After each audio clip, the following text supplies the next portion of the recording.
حضرت امام حسن اور حضرت امام حسین پیغمبر اکرم کے چہتے نواسے اور حضرت علی اور حضرت فاطمہ جو کہ پیغمبر اسلام کی بیٹی تھی کے فرزند تھے۔ اسلامی تاریخ میں ان کی بیٹی اہمیت اور مسلمان ان کی تقوی، علم اور قربانیوں کی وجہ سے ان کا احترام کرتے ہیں۔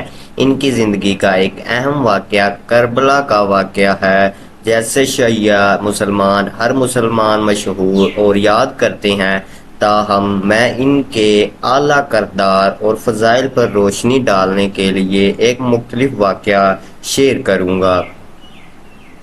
روٹی کی تقسیم کے نام سے مشہور واقعہ ہے جو امام حسن اور امام حسین دونوں کی سخاوت اور بے لوثی کو ظاہر کرتا ہے۔ ایک دفعہ ان کے بچپن میں ایک بکھاری ان کے گھر کھانا لینے آیا۔ امام حسن اور امام حسین اس وقت کھانے کے لیے بیٹھے تھے اور وہ خود بھی روٹی کھا سکتے تھے کیونکہ وہ بھی بھوکے تھے، تاہم جب ضرورت مند دیکھا تو اپنے حصے کی روٹی اس کو دینے سے باز نہ آئے۔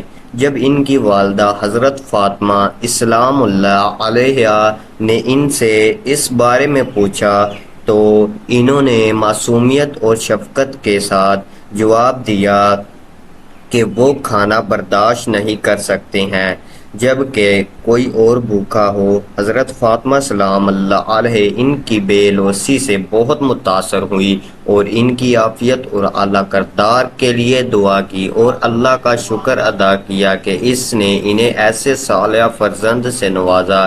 یہ واقعہ نوجوان امام حسن کی ہمدردی اور انسانیت کو اجاگر کرتا ہے اور مسلمانوں کے لیے صدقہ اور بے لوثی کے کاموں کی پیروی کرنے کے لیے ایک متاثر کن مثال کے طور پر کام کرتا ہے۔ واضح رہے کہ امام حسن اور امام حسین سے متعلق اور بھی بہت سے اہم واقعات اور کہانیاں ہیں جو اسلامی ادب اور تاریخ میں نقل ہوئی ہیں، جو ان کی شاندار زندگیوں اور اسلام کے لیے خدمات کو سمجھنے کے لیے قابل غور ہے۔ بے شک پچھلے واقعہ سے آگے بڑھتے ہوئے امام حسن اور امام حسین کی اپنے والدین حضرت علی اور حضرت فاطمہ کی رہنمائی میں پرورش اور ان کے نانا پیغمبر اکرم کے اثرات نے ان کے کرداروں اور فضائل کی تشکیل میں اہم کردار ادا کیا۔ جیسے جیسے وہ بڑے ہوئے، امام حسن اور امام حسین دونوں قیامت، حکمت اور تقوی کی صفات کا مظاہرہ کرتے رہے۔ ان کے علم اور اسلام کی تعلیمات پر عمل کرنے کی وجہ سے مسلم کمیونٹی ان کا احترام کرتی تھی۔ امام حسن علیہ السلام اپنی رواداری اور سفارتکاری کے لیے مشہور تھے۔ اپنی مختصر خلافت کے دوران انہیں مقادد میں سیاسی بدامنی اور مسلم کمیونٹی کے اندر داخلی اختلاف شامل تھے۔ تشدد یا خون ریزی کا سہارا لینے کے لیے بجائے اس نے مفاہمت کا انتخاب کیا اور تنازعات کے پرامن حل کی کوشش کی۔ مسلمانوں کے درمیان اتحاد کی ان کی خواہش نے انہیں امن کے تحفظ اور امت مسلم کے درمیان کو روکنے کی خاطر قیامت کے لیے اپنے دعوے سے تصبدار ہونے پر مجبور کیا۔ امام حسین میں بھی ہمت اور استقامت کی غیر معمولی خصوصیات تھی۔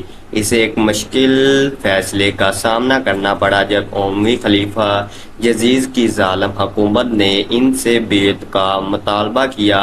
امام حسین نے ایک ظالم حکمران کی بیعت کرنے سے انکار کر دیا کیونکہ یہ اسلام کے قائم کردہ انصاف اور سچائی کے اصولوں سے متصادم تھا۔ اس کے بجائے خلاف کھڑے ہو گئے کا انتخاب کیا، جس کے نتیجے میں کربلا کا المناک واقعہ پیش آیا۔ سن 680 عیسوی میں محرم کے مہینے میں امام حسین علیہ السلام اور ان کے اہل خانہ کو پیروکاری کے ایک چھوٹے سے گروہ کے ساتھ عراق کے شہر کربلا میں یزید کی وسیع فوج کا وحشیانہ سامنا کرنا پڑا۔ بہت زیادہ تعداد میں ہونے اور بے پناہ مشکلات کا سامنا کرنے کے باوجود امام حسین علیہ السلام اور ان کے ساتھیوں نے اپنے اصولوں پر ثابت قدم رہنے کا انتخاب کیا اور ظالم کے سامنے سر تسلیم خم کرنے سے انکار کر دیا۔ کربلا کی جنگ ایک دل دہلا دینے والی قتل عام پر ختم ہوئی۔ امام حسین نے انصاف کی سربلندی اور اسلام کی حقیقی تعلیمات کے دفاع کی خاطر لازوال قربانیاں دی۔ کربلا میں امام حسین علیہ السلام کی شہادت نے امت مسلمہ پر گہرا اثر چھوڑا اور ظالم کے خلاف مزاحمت اور عدل و انصاف کی دعوت کی علامت بن گئی۔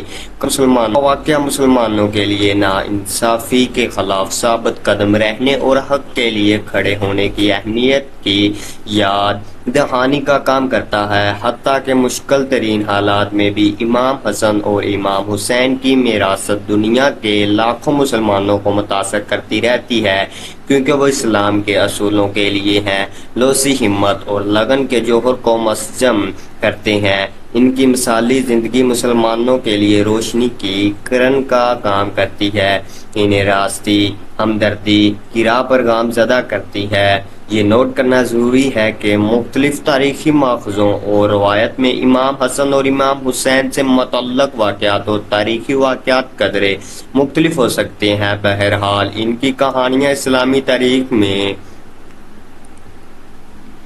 بہت زیادہ اہمیت رکھتی ہے اور تمام عمر مسلمانوں کے دلوں پر دیر پا اثرات چھوڑتی ہے۔